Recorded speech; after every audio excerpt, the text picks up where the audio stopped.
vimos cómo en su desarrollo sobre el estudio de la sociedad, Augusto Comte deseaba llevar a cabo un análisis de la vida en sociedad que no tuviera nada que ver con la filosofía, tal como se había hecho, digamos, hasta el aparecimiento del pensamiento y la obra de Comte. Por ello es que a esta nueva disciplina que se ocupa de la sociedad, él le dio el nombre de física social. Pero es interesante el haber descubierto que, según él, era muy importante un enfoque de carácter histórico de parte de la física social antes, digamos, de convertirse plenamente en un saber verdaderamente sistemático. Y hicimos mención de esta cita de su curso de filosofía positiva que se refiere, digamos, a esa comparación histórica que era, según él, necesario hacer, pero que de algún modo estaba consciente de que podría introducir algunos elementos de carácter subjetivo, ¿verdad?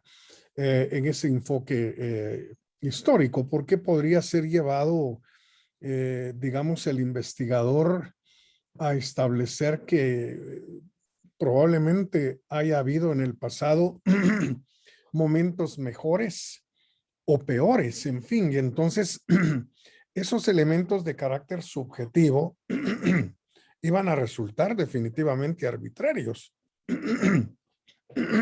Perdón. Pero Comte estaba de alguna manera convencido de que no tenía que ser así, ¿verdad? No tenía por qué dar lugar a pareceres o a gustos de carácter personal, ¿verdad?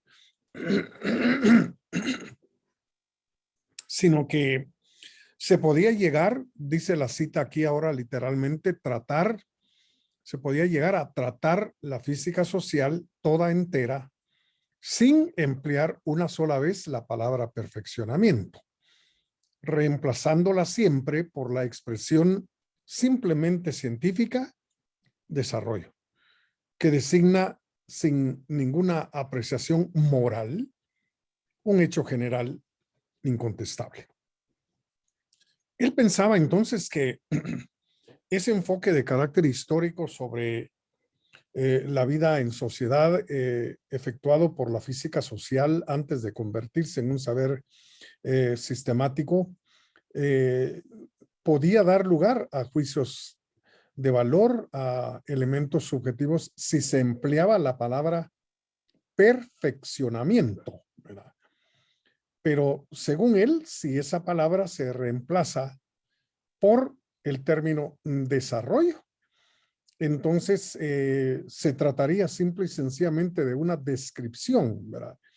De una descripción del proceso, ¿no? Recordemos que para él la ciencia es eminentemente descriptiva, ¿verdad? En general, ni siquiera explicativa, sino eminentemente descriptiva. Y entonces eso quería él hacer con la física social en su enfoque de carácter histórico de la vida de los hombres en sociedad. Hasta ese punto llegamos. Y entonces continuamos el día de hoy refiriéndonos al hecho de que se puede realmente entender lo que Comte está diciendo como la aspiración a una ciencia social completamente libre de valores. ¿Es eso realmente lo que Augusto Comte quería al hacer esa afirmación? Bueno, este asunto de unas ciencias sociales completamente libres de juicios de valor ha sido algo que ha ocupado pues la mente de los filósofos sociales eh, hasta el día de hoy. Hubo quienes le dieron un lugar importante a este asunto y podríamos mencionar, entre otros aquí, a Max Weber, ¿verdad? Mucho más cerca de nosotros, por supuesto, de nuestros tiempos, que Augusto Comte.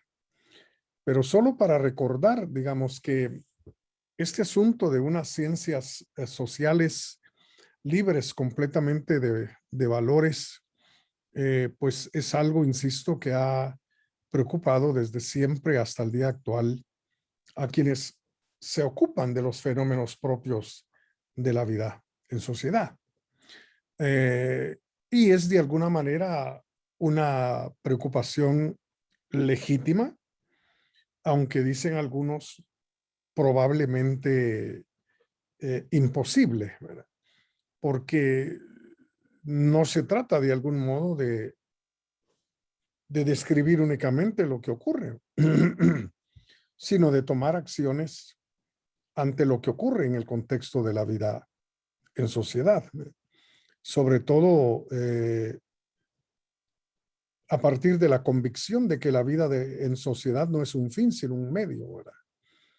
Y entonces, como medio, todo lo que tiene que ver con la sociedad humana es susceptible de funcionar como tal o de no servir como tal, es decir, como medio, ¿verdad?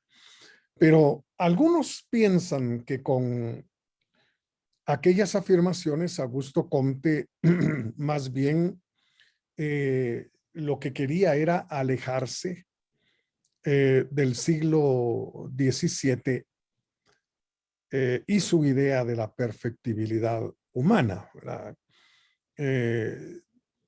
Porque también este asunto, digamos, de la perfectibilidad del ser humano fue muy importante en la idea del progreso, ¿verdad?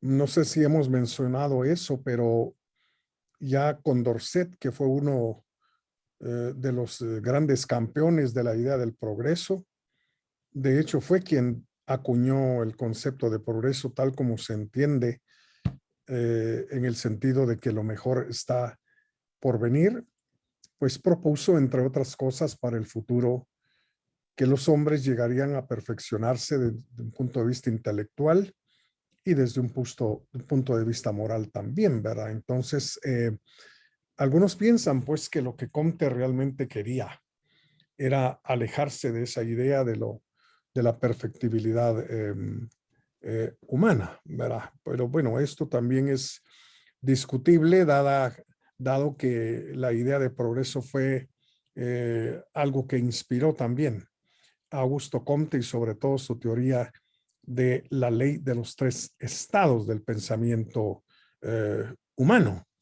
Pero también hay quienes aseguran que lo que Augusto Comte quería realmente era tratar de encajar los hechos en una visión de carácter histórico propia de la misma Europa, de lo que estaba realmente ocurriendo en Europa desde el siglo XVII y por supuesto en el siglo XVIII. Pero independientemente de lo que él quisiera realmente significar con aquello, tenemos que recordarnos de que esa revisión, ese pasarle revista sobre todo al aspecto jurídico de la vida en sociedad, no era algo nuevo, no era tampoco una ocurrencia, digamos, del pensamiento de Augusto Comte, ¿verdad? Y entonces ya se venía dando esa idea de revisar lo jurídico, sobre todo a partir de Montesquieu en el siglo anterior, ¿verdad? Entonces, en ese sentido, ya que lo mencionamos, hablemos, aunque sea brevemente, de Charles Louis de Secondat, barón de Montesquieu, fallecido en 1757. Y por supuesto, en el tema que a nosotros nos ocupa aquí, habrá que decir que la obra más importante de Montesquieu es El espíritu de las leyes, publicada en el año de 1748. En esta obra, pues hay varias cuestiones muy interesantes, pero podemos decir que en términos generales, el espíritu de las leyes realmente trata de la naturaleza de la libertad y de cuáles realmente son las condiciones dentro de las cuales esa libertad importantísima para los seres humanos, para el desarrollo de la vida humana, de los proyectos, digamos, de vida de cada quien y de la toma de decisiones, pues son verdaderamente importantes.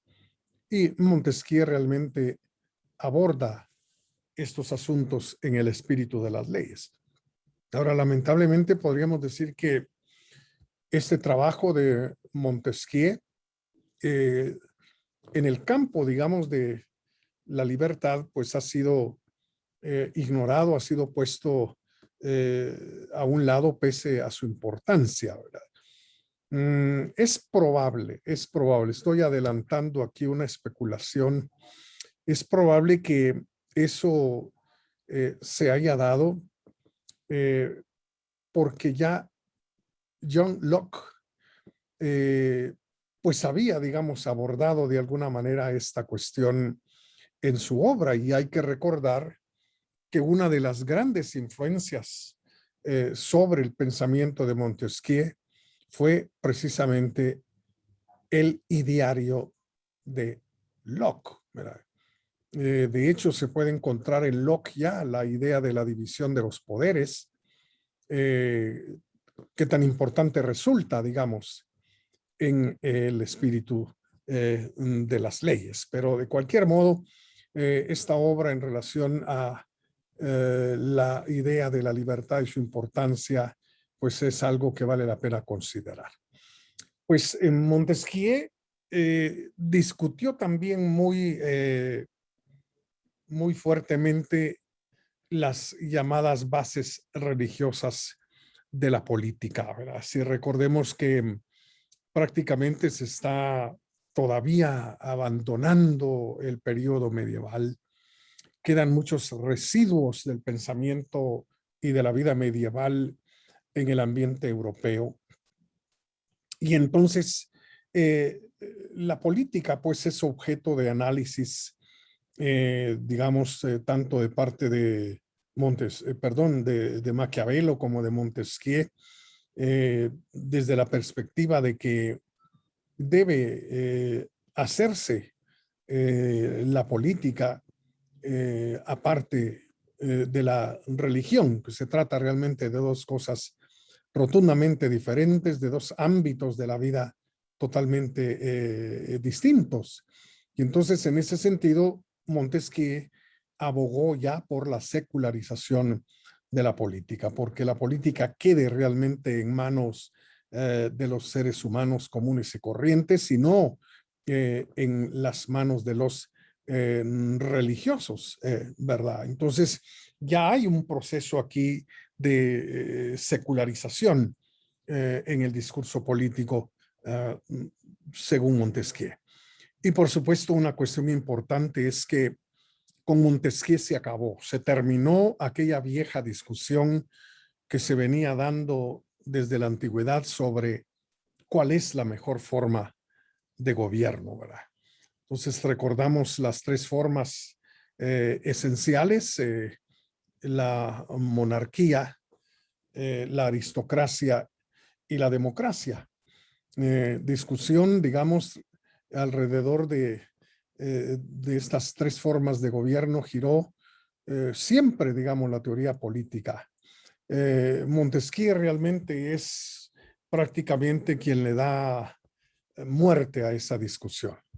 Desde entonces ya esa discusión definitivamente no tiene lugar en el contexto de la política o de las ciencias políticas, porque la conclusión a la cual Montesquieu llegó es que cualquiera de esas tres formas de gobierno puede resultar abusando del poder en contra de los ciudadanos.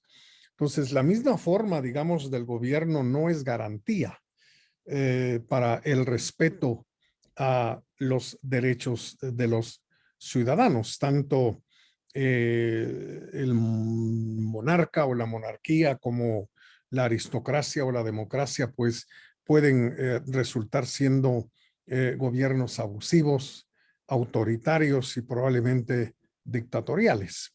Algo que también ya había adelantado Aristóteles, ¿verdad? Cuando afirmó que las tres formas de gobierno se podían corromper en la medida en que los gobernantes pues fueran tras sus propios intereses, olvidando que estaban para servir, digamos, a la ciudadanía. Pero Montesquieu viene a recalcar pues que la discusión sobre las tres formas de gobierno no lleva a ninguna parte. ¿Por qué? Porque según él, la cuestión esencial a ser abordada ahora es cuál es el poder que puede defendernos del poder. Esa es realmente la cuestión fundamental. Entendiendo, por supuesto, que ya sea la monarquía, la aristocracia o la democracia, estamos ante gobernantes que tienen el poder en sus manos, que tienen realmente el monopolio de la fuerza y de la violencia en sus manos y son capaces de someter de ese modo a millones de seres humanos. Y entonces Montesquieu dice la pregunta sobre cuál es la mejor forma de gobierno debe abandonarse para abordar la cuestión de dónde podemos encontrar un poder tal que pueda definitivamente servir de defensa y de salvaguarda ante los abusos del poder, cualquiera sea la forma del gobierno.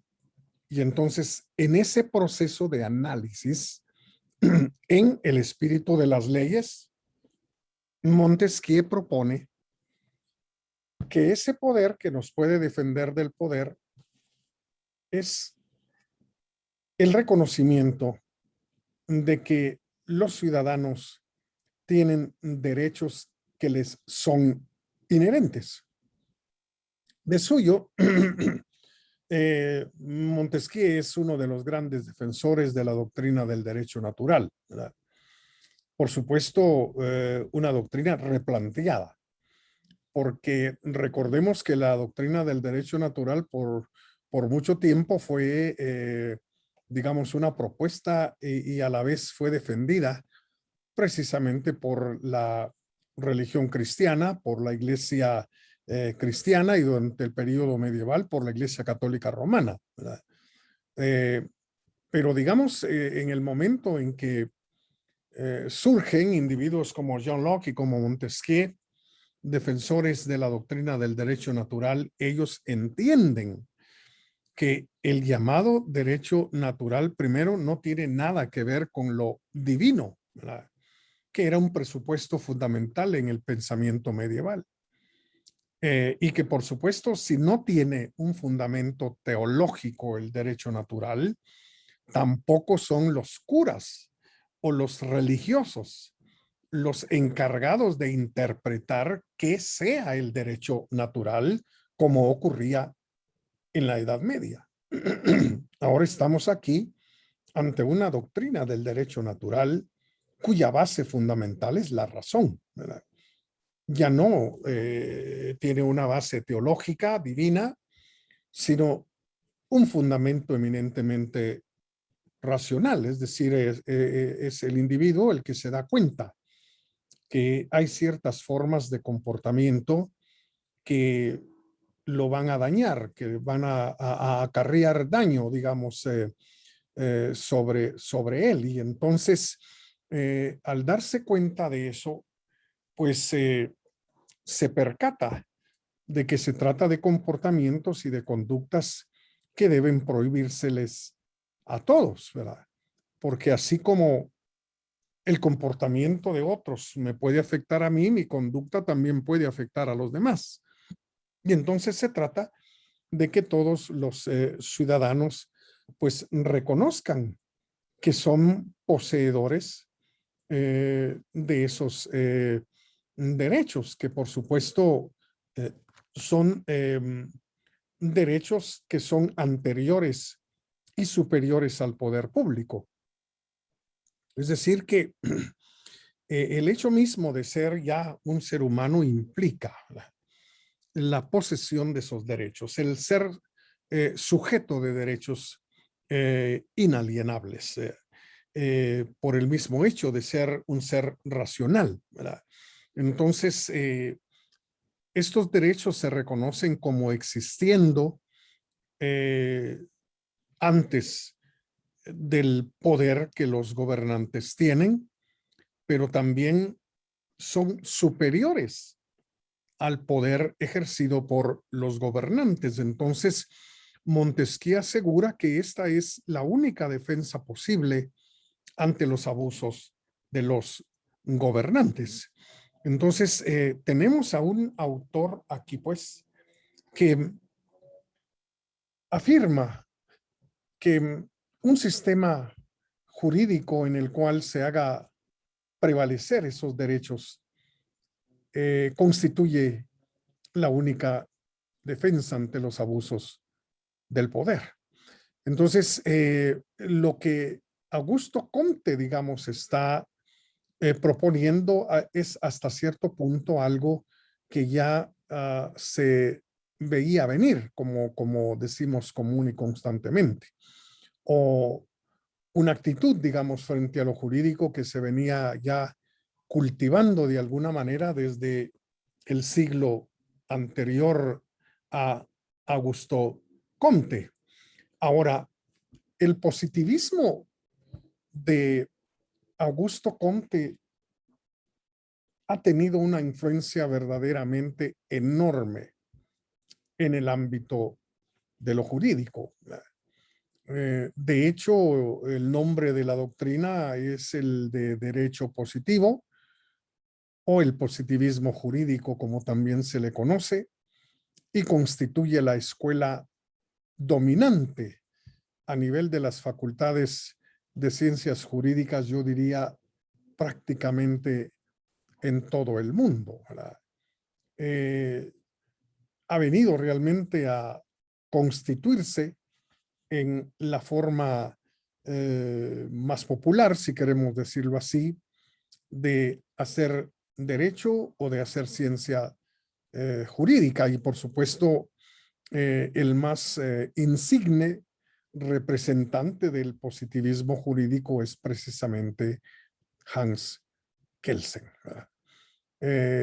Kelsen tomó definitivamente la batuta heredada por el pensamiento de Augusto Comte.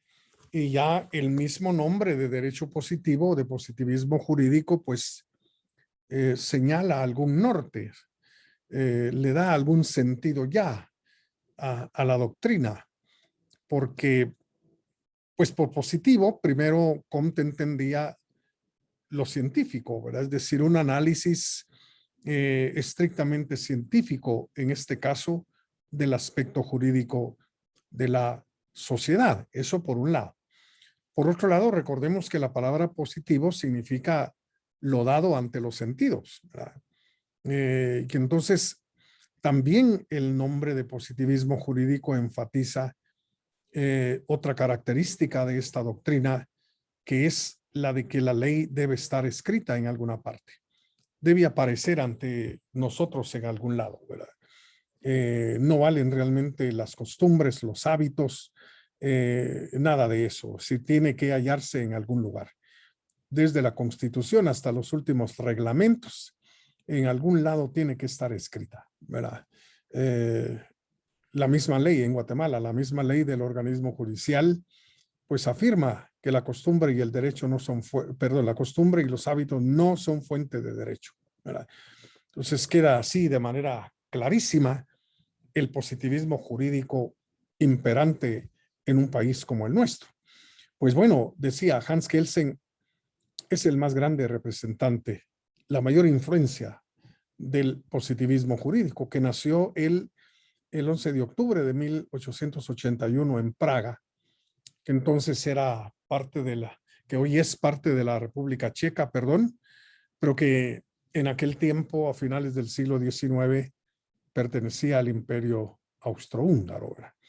Un imperio que, como sabemos, desapareció después de la Primera Guerra Mundial en 1918. Pues ahí nació Hans Kelsen y realizó un trabajo como profesor en muchas partes del mundo. Incluso pues tuvo que refugiarse por el régimen nazi que andaba persiguiendo a todos aquellos que tuvieran ascendencia judía. Llegó incluso a los Estados Unidos y trabajó también en algunos lugares de América Latina como México, ¿verdad? Entonces, bueno, la obra más importante en estas cuestiones que nos interesan de Hans Kelsen, bueno, es la teoría pura del derecho, publicada por primera vez en el año de 1934, ¿verdad? Y la teoría pura del derecho se divide en 8 capítulos, en 8 secciones que hago aparecer ahí muy breve y rápidamente. No vamos a hacer un comentario detenido sobre todo esto, pero habla en primer lugar del derecho y naturaleza, en segundo lugar de derecho y moral, de derecho y ciencia, de la estática jurídica, de la dinámica jurídica, del derecho y Estado y derecho internacional, y finalmente la cuestión de la interpretación en el ámbito jurídico. Ahora, yo quiero llamar la atención al vocabulario que está empleando Hans Kelsen aquí. En primer lugar, él quiere alejarse definitivamente de la naturaleza. Es decir, eso es algo que deja perfectamente claro. Es decir, el derecho no tiene nada que ver con las ciencias naturales, ¿verdad? Porque la naturaleza no conoce nada de derecho y el derecho no tiene nada que ver con la naturaleza, ¿verdad? Pero también el término moral. Si no quiere tener que ver con juicios sobre lo bueno y lo malo, porque el derecho es otra cosa. El derecho es algo distinto a la moral, ¿verdad? Pero, digamos, lo que sí quiere realmente hacer es un análisis eminentemente científico de lo jurídico. Ahora, hay 2 palabras aquí sumamente importantes. El encabezado del capítulo 4 y del capítulo 5. La palabra estática y la palabra dinámica. Recordemos que estas palabras fueron empleadas precisamente por Augusto Comte cuando trajo a la vida a la sociología, que en un primer momento, como lo vimos, Comte le dio el nombre de física social. Y esa física social o ciencia de la sociedad se dividiría en 2 especializaciones según Comte: la estática social y la dinámica social. Pues Hans Kelsen no puede evitar el uso, digamos, de esta terminología en el ámbito estricto de lo jurídico. Por ello habla de estática jurídica y de dinámica jurídica. Bueno, en una sola palabra o en pocas palabras, cuando Hans Kelsen habla de una teoría pura, bueno, significa, entre otras cosas, Y él lo dice claramente. Desterrar en la concepción del derecho las motivaciones ideológicas, emotivas y también de carácter político. Eso entiende él por una teoría pura, una teoría que esté alejada rotundamente de todos los motivos ideológicos, emocionales y de carácter político. Es decir, quiere construir el derecho y fundamentarlo también a partir de sí mismo. Esta última expresión a algunos los ha llevado a considerar una especie de neocantismo en el pensamiento de Hans Kelsen. Y es posible que sea así, porque recordemos que Kant, ahora en el ámbito de la ética, pues andaba buscando una moral que se parara sobre sus propios pies, ¿verdad? Quería no una moral heterónoma, sino una moral autónoma, que se basara en sí misma y no en criterios ajenos totalmente a lo moral. Lo mismo entonces quiere hacer definitivamente Hans Kelsen.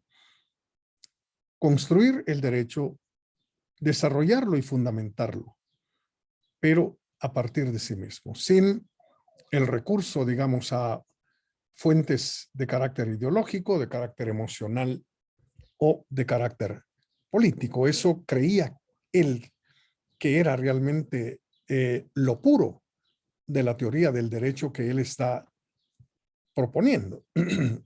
Y por supuesto, hay que enfatizar, hay que recalcar que la teoría pura del derecho, pues, insiste en aceptar el entramado jurídico sin recurrir a comparaciones o juicios de valor. Muy, muy, muy parecido a lo que Augusto Comte afirmó en su momento, como ya lo hemos dicho, ¿verdad? Es necesaria, decía Comte, esa visión histórica hacia el pasado, pero sin introducir preferencias ni gustos de ninguna naturaleza. De ahí el uso que Comte quería hacer de la palabra desarrollo en lugar de la palabra perfeccionamiento en esa visión histórica. Entonces, Hans Kelsen va exactamente por ese mismo camino. Ahora, esto significa también que la idea de justicia está desterrada de esta visión positivista de la ley por considerar que la justicia es algo completamente subjetivo.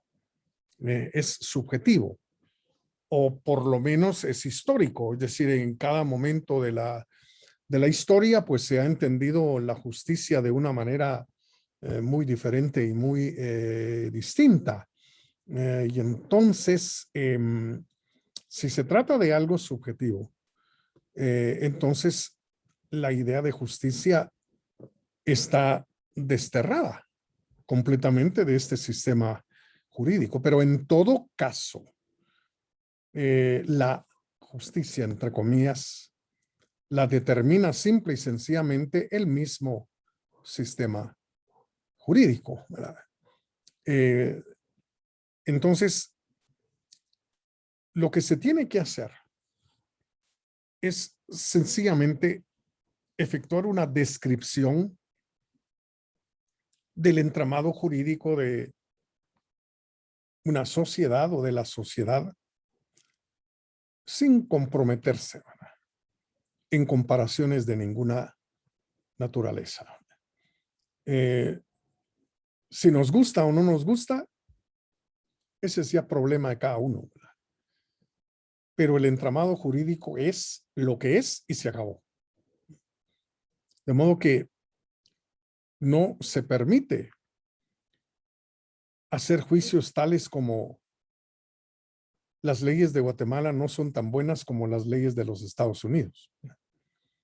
O el sistema jurídico cubano pues es inferior al sistema jurídico alemán. Es decir, ese tipo de afirmaciones no se pueden hacer porque hay que efectuar una consideración pura del entramado jurídico, sin contaminaciones emocionales, morales o de gustos personales, ¿verdad? Y entonces la ley tiene que ser lo que es, debe ser aceptada tal como es, nos agrade o no nos agrade, nos guste o no nos guste, pues, ¿verdad? Entonces, no debe importar ni debe interesar ningún tipo de apreciación respecto al cumplimiento de la ley propia de una sociedad, ¿no? Ahora, llevando esto a su extremo, ¿verdad? A su extremo, podríamos decir que una de las consecuencias, digamos, del positivismo jurídico es simple y sencillamente su obediencia ciega, sin ponerse a pensar si aquello procede, no procede, si es aceptable o no es aceptable, ¿verdad? Y quizás el caso más extremo sea el caso de el criminal nazi Adolf Eichmann, ¿verdad? Sí, creo que todos recordamos sobre todo la obra de Hannah Arendt, Eichmann en Jerusalén, ¿verdad? Donde ella pues efectúa una descripción del juicio que se le armó a Eichmann en Jerusalén después de que los servicios secretos de Israel pues lo encontraran en Argentina y lo secuestraran para juzgarlo. Pues lo que interesa aquí señalar es que en algún momento del juicio Eichmann le preguntó a los miembros del jurado si se consideraban buenos ciudadanos. Por supuesto, la respuesta era sí, sí. Replicó, seguramente se consideran buenos ciudadanos porque cumplen las leyes de su país. Y la respuesta de nuevo era, pues por supuesto que sí. Y entonces dijo sin mayor preocupación, no sé por qué me están juzgando a mí, cuando también yo, al igual que ustedes, lo único que hice fue obedecer las leyes de Alemania. Cumplí las leyes de Alemania. Y entonces debería de ser yo considerado también como un excelente ciudadano alemán, cumplidor de las leyes de su país. Esto definitivamente es una cuestión extrema, pero es hasta el punto en el que se puede llevar también la doctrina del positivismo jurídico, ¿verdad? Bueno, yo voy a dejar este asunto acá. Dejo en la mente de ustedes cualquier conclusión, inquietud que tengan respecto a si realmente es aceptable esta doctrina de manera plena o si tiene grandes deficiencias. Esa será ya una cuestión a la cual cada quien pues podrá llegar, ¿verdad?